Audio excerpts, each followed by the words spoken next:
I would personally like to welcome everyone here this afternoon, faculty,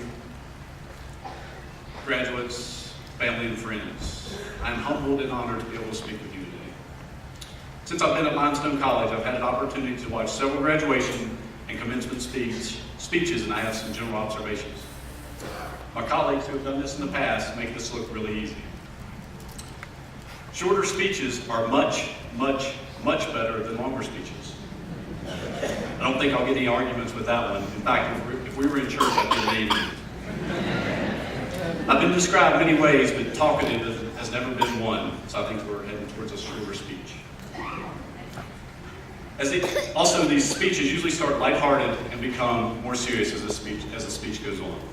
I think my speech and advice is going to follow a similar pattern.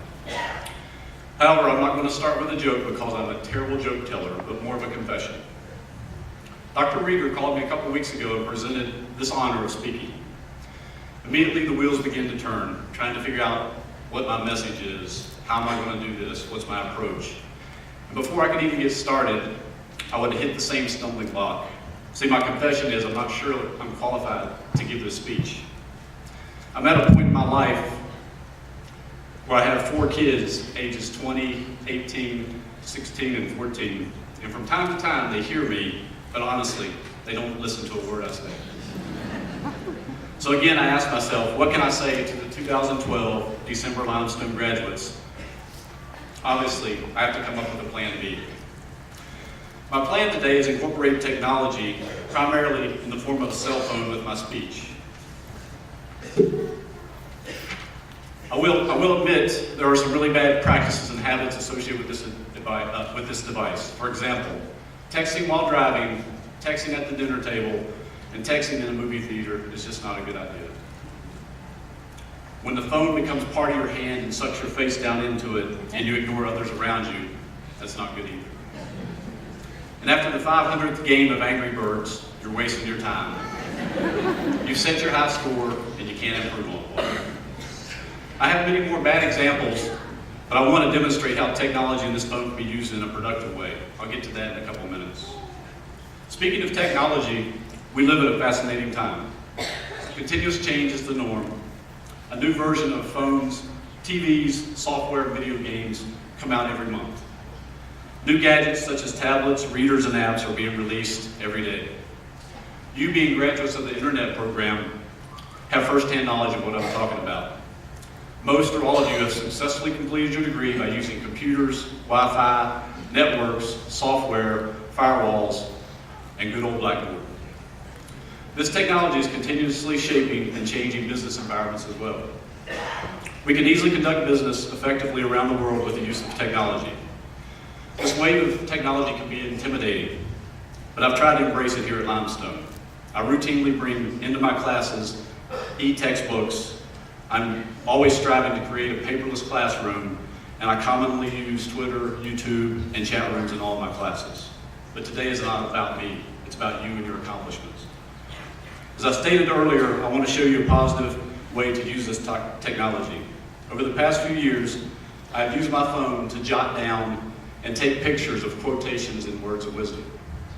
From time to time, I go back and read these words and reflect on my family, my life, my job, and myself. Today, I would like to share with you 4 or 5 of my quotes that I've collected over the years and have had an impact on my life. However, before I get started with the quotations, I have to acknowledge my business background and business acumen. For those who know me, this is not a surprise. I have a goal with today's speech. As I share these quotes, at a minimum, I would like for you to take pause and think about the message. A best case scenario is that you take action and make a positive change in your life. The first quote I would like to share with you comes from a very wise man, my dad. As I was growing up, I often heard him say, "The difficult and the impossible only take a little longer to accomplish." Now, I have to be honest, when I was younger, I really didn't understand what he was saying. Maybe I wasn't listening either. But with maturity, a few gray hairs, I completely get it now. Things aren't handed to us. We have to grit our teeth and work hard. Make plans, modify our plans, take a step back and even punt sometimes. Today you sit here having accomplished a major milestone in your life.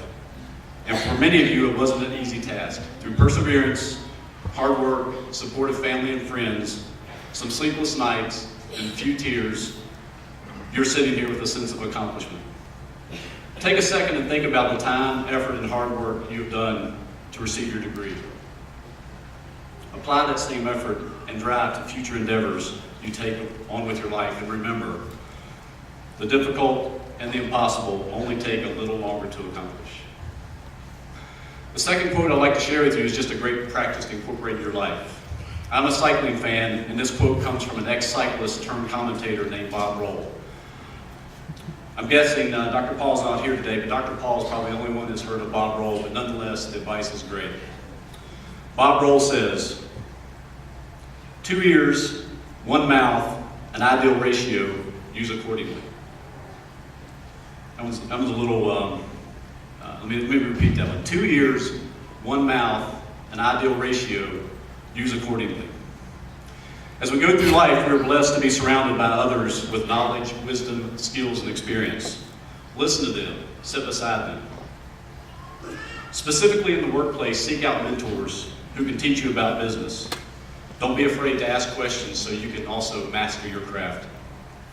Observe how your mentors handle themselves in meetings. Listen how they interact with coworkers, superiors, and customers.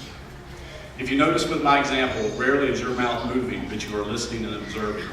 And remember, 2 ears, 1 mouth, an ideal ratio, use accordingly. My third quotation is typically where we tell graduates to seek out a job, go out into the world and make a difference. However, being graduates of our internet program, most of you are already doing that. You have a job. You're pursuing a career while raising families. I'm going to challenge you to charge in a different direction. I want you to look within yourself in the form of self-reflection. I periodically use a book in my classes called Influencer. The author, Joseph Grenny, states, "The most powerful incentive known to humankind is our own evaluation of our behavior and accomplishments." In other words, look at ourselves and evaluate who we are and what we do. Sometimes looking at ourselves can be a daunting task. When looking inside, it can be scary. Sometimes it's hard to be honest with ourselves, and sometimes we don't like what we see. Many times we are consumed with others and our surroundings and don't take the necessary time to reflect on ourselves. A similar quote from the Dalai Lama says, noticing a single shortcoming in ourselves is far more useful than seeing 1,000 in someone else. When it's our own, we can correct it. So take the time to self-reflect and seek peace and happiness, not just in the holiday season. I can tell you from personal experience, joy is not a title on my business card. It's not the zeros in my paycheck and the amount of stuff that I buy. Joy comes from within. Joy for me is the interaction and experiences I share with my family, friends, neighbors, community, co-workers, and students. Be nice. Don't hold grudges. Apologize. Say thank you, and forgive others. My former pastor, Mark Andrews, sums it up the best. Don't let others rent space in your head. What he means by this is don't dwell on the new 2013 Mercedes in your neighbor's driveway. Don't stay angry at loved ones. Clear your head and focus on yourself so you can be the best you can be. I've tried to show you a couple of positive ways to use the phone, and here's another one. I'm getting some texts telling me to wrap this up. So I will share my last quotation. The author is unknown, but me being an animal lover, this is one of my favorites. A couple of years ago, I was taking the back roads towards Hickory, North Carolina on a trip to visit my son in college. I passed by one of those small churches with the catchy sayings on the message board in the front parking lot. I thought I read it correctly, but did a U-turn and took a picture of it. And it simply says, "Be the person your dog thinks you are."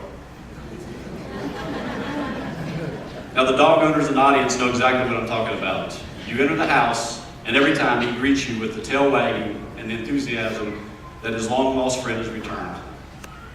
You can step back outside for 5 minutes, maybe to retrieve something from your car, and upon your return, you get the exact same greeting. You can be having a really bad day, maybe you run a stoplight, snapped at a loved one, or heaven forbid, miss a committee meeting here at Limestone. That's a bad day. When you enter your house, you're still greeted by your trusted friend with a wagging tail, which makes me think, I need to be the person my daughter thinks I am. Again, it's been an honor speaking with you today. Congratulations, and God bless.